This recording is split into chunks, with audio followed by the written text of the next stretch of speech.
Welcome back to part 25 of the Gods and Goddesses of Ancient Egypt.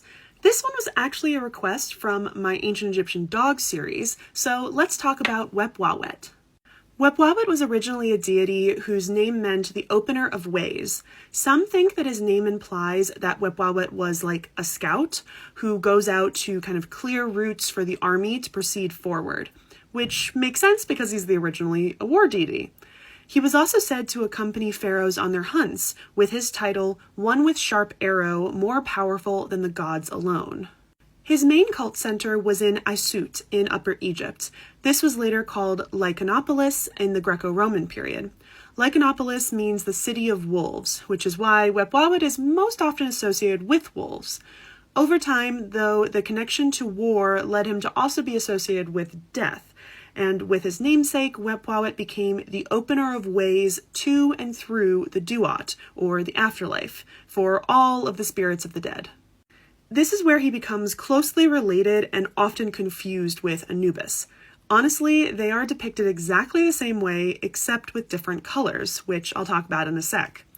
Anubis was also worshipped in Aisut, so Wepwawet was eventually considered Anubis's, or even Seth's, son.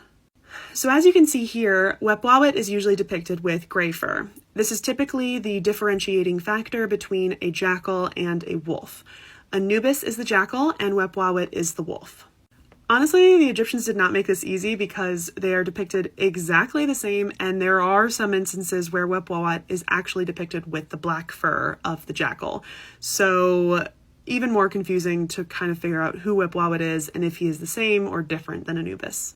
To make it harder, in the very last couple periods of ancient Egyptian history, ancient Egyptians would sacrifice and mummify dogs, and they were both done for Anubis and for Wepwawet, which is kind of where this whole confusion of why people think Anubis is a dog, why people think Wepwawet might be a dog, and it all kind of just gets mixed up and stirred around all together.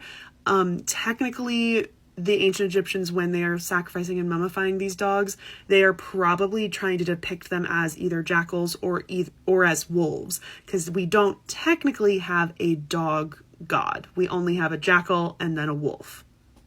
Thanks for watching, and let me know who you want to learn about next.